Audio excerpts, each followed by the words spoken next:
In the fall of 1941, as German armies marched toward Moscow, the Chief of Staff of the US Army, George C. Marshall, was sending out letters. These weren't mobilization orders. They were career-ending notices for over 600 of his own senior officers, colonels and generals with decades of service. This was happening months before Pearl Harbor, as America was deliberately gutting its own military leadership just when the world was catching fire. It looked like an act of strategic suicide, but this unprecedented purge wasn't madness. It was the opening move in a secret war to build an entirely new American army. This is the story of how America's path to victory began not with a battle, but with a deliberate act of self-destruction. It was a calculated gamble to shatter the old peacetime army before its outdated traditions and comfortable leadership could shatter America on a modern battlefield. We will uncover the hidden logic behind Marshall's ruthless house-cleaning, revealing why a man known for his integrity chose to end the careers of men he had served with for decades. The central question is not if this purge was brutal, but why it was necessary. How did firing hundreds of senior commanders become the single most important decision that prepared the United States for global war? To understand Marshall's radical solution, we must first confront the terrifying scale of the problem he inherited. To grasp the depth of Marshall's challenge, you must first understand the institution he commanded. In 1939, the United States Army was not a sleeping giant. It was a forgotten one. Ranked 17th in the world, it was smaller than the Army of Portugal, with fewer active soldiers than the New York City Police Department. It was an army built for peacetime, garrison duty, and parades. Not for a global war against a new kind of enemy, but its most profound weakness wasn't its size. It was its soul. The US Army was a bureaucracy trapped in amber. Its promotion system was the primary culprit, a rigid structure based almost exclusively on seniority. An officer commissioned in 1919 might still be a captain in 1939. The path from lieutenant to major could take over 2 decades. This system didn't reward brilliance, initiative, or tactical genius. It rewarded patience. It created a culture where the best survival skill was the ability to avoid making mistakes, to keep your head down, and to simply outlast your peers. The unofficial motto was promotion by obituary. You moved up when the man ahead of you retired or died. This system produced a generation of senior leaders who were masters of peacetime administration. Many were in their late 50s or early 60s, men who had earned their spurs in the static trench warfare of World War I, or had spent the last 20 years managing paperwork in quiet military posts. They were honourable men, experts in logistics and custodians of tradition, but they were generals of a bygone era, completely unprepared for what was coming. While the American officer corps aged gracefully, in Europe, the very definition of war was being rewritten. On September 1st, 1939, Hitler's Wehrmacht smashed into Poland. It wasn't just an invasion, it was a revolution. German panzers, Stuka dive bombers, and motorised infantry moved not as separate units, but as a single, integrated spearhead. This was the Blitzkrieg, a terrifying symphony of speed, communication, and violence. Oldsmobile, a car company, ran advertisements in American magazines, boasting that its high dramatic drive was the most important automotive development since the self-starter. Meanwhile, the German army was demonstrating the most important military development since the machine gun. The gap between the army America had and the one it would need was becoming a chasm. The US Army's training, when it happened, was a tragic farce. Lacking modern equipment, soldiers would march with wooden sticks for rifles. Trucks rolled onto the mock battlefield with cardboard signs that read tank. The commanders, products of the seniority system, were still thinking in terms of infantry charges and cavalry screens. They saw the tank as a slow-moving support weapon for infantry, not the tip of a mechanized spear. They were preparing to fight the last war while a new one was already burning down the world. From his desk in Washington, George Marshall saw this with horrifying clarity. He knew that the factories of Detroit could build tanks, but the army's culture could not build the men to lead them. The system was designed to produce administrators, not the aggressive, adaptable, and ruthless commanders needed to fight and win.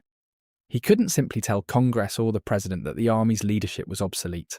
Such an admission would shatter public confidence and ignite a political firestorm. He couldn't just issue an order demanding innovation. He had to prove the system was broken.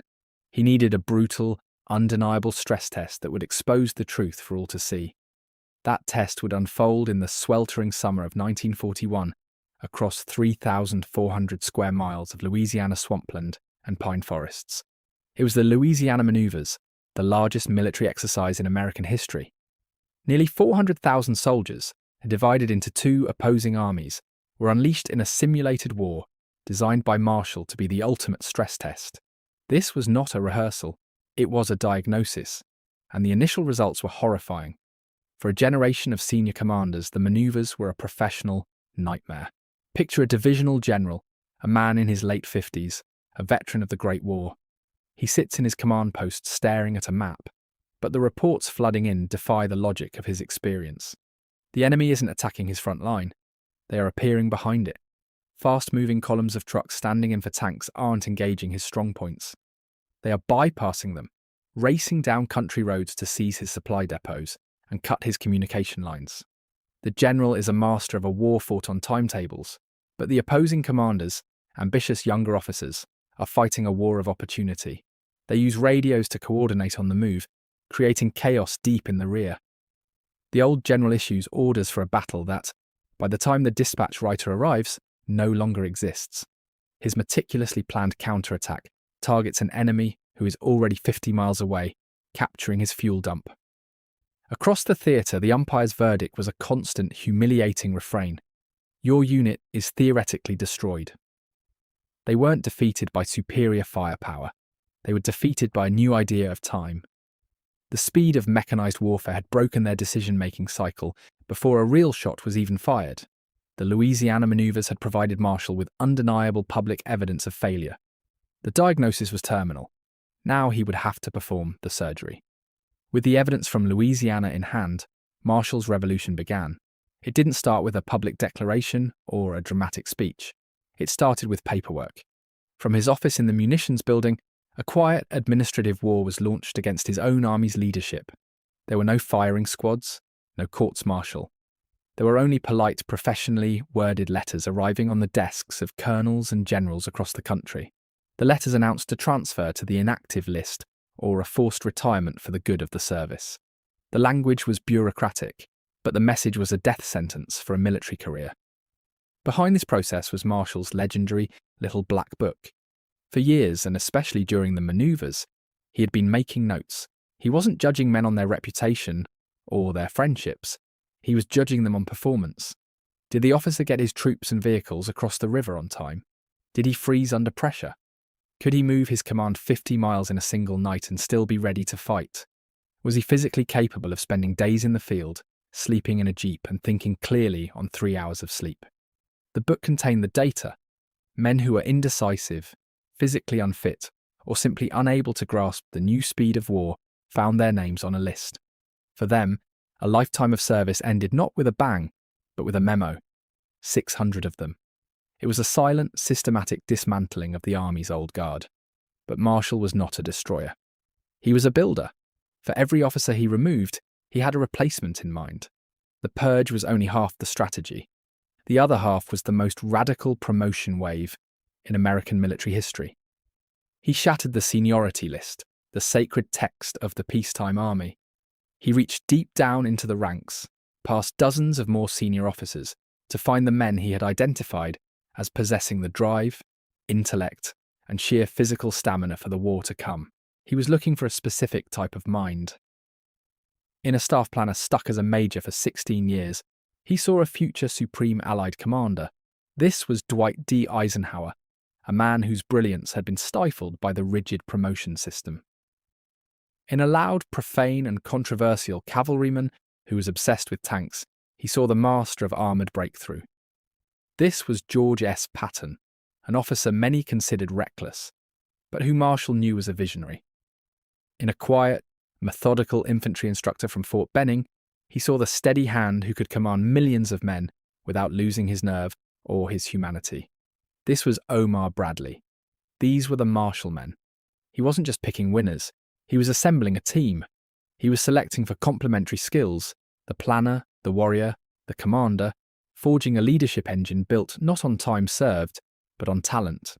While Marshall was secretly forging this new command structure, The enemy was watching, and they were not impressed. German intelligence reports from 1941 paint a picture of utter contempt for the American military. In Berlin, the US Army was considered a third-rate force, a peacetime army in the worst sense of the term. Their analyses noted its ridiculously small size, its almost comically obsolete equipment seen in newsreels, and its complete lack of modern combat experience. The German General Staff, fresh from conquering most of Europe, saw America's senior officers as amateurs, gentlemen soldiers unprepared for the brutal realities of a serious conflict.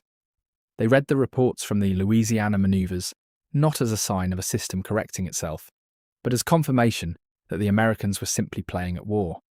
The irony is staggering, as the Axis powers dismissed the United States as a sleeping toothless giant. Marshall was in his office quietly sharpening the very teeth that would one day bite them. The greatest threat to their ambitions wasn't in a factory. It was in a notebook on Marshall's desk. But Marshall's war was not just against future enemies, it was against a powerful enemy at home, the system itself. The purge of 600 senior officers did not go unnoticed in Washington. It created a political firestorm. Every retired general had friends, and many of them had powerful friends in Congress. The halls of the Capitol began to buzz with accusations. Marshall was destroying morale. He was a tyrant, a dictator, conducting a personal vendetta against honourable men. He was accused of cronyism, bypassing distinguished veterans to promote his personal favourites. Men like Eisenhower, who were junior to hundreds of others. The political pressure was immense. Senators called for hearings. Marshall was hauled before congressional committees, forced to defend every single decision. He sat for hours calmly explaining his rationale to men who understood politics, but not the brutal calculus of modern warfare. They wanted to know why a decorated hero of the Spanish-American War was being forced out. Marshall had to explain, without revealing all his strategic concerns, that the ability to lead a charge up San Juan Hill in 1898 had no bearing on the ability to coordinate a multi-divisional armoured thrust in 1942. He was fighting a bitter internal war to defend the simple revolutionary principle of competence over connections. His revolution was underway, but it was fragile. The new command structure he had built existed only on paper, a list of names, a new table of organisation. It was a theory, an architect's blueprint for a weapon of war that had never been tested. It was a team of commanders hand-picked for a game that hadn't started yet, and it was under constant attack from the very system it was designed to replace. Marshall had his generals, but he still didn't have a war. The political backlash was not just an attack, it was a siege. The pressure culminated in the fall of 1941, in a direct confrontation that threatened to undo everything. A powerful senator, a man who chaired a key military committee, stormed into the White House. He was furious. Marshall had just retired one of his oldest friends, a senior general from his home state. To the senator, this wasn't about military readiness, it was a personal insult and a political betrayal. He demanded that President Roosevelt intervene, that he order Marshall to reinstate the general immediately. The pressure on FDR was enormous. With the nation deeply divided over entering the war, he needed every political ally he could get. Forcing Marshall to back down seemed like a small price to pay for loyalty. But Marshall learned of the meeting. He went to the president and laid his career on the line. He didn't argue or shout. He stated a simple fact. He told Roosevelt he had been given the job of building an army to win a war that seemed inevitable. He could not do that job if promotions and commands were to be decided by political friendship. He concluded, "I am sorry, Mr. President, but I cannot and will not be a party to any such arrangement." It was a quiet ultimatum, him or the senator. The entire architecture of the new American army, the promotions of Eisenhower, Patton, and Bradley, hung in the balance, dependent on this one political showdown. As the autumn days of 1941 grew shorter, Washington held its breath waiting to see if Marshall's revolution would be strangled in its cradle by politics.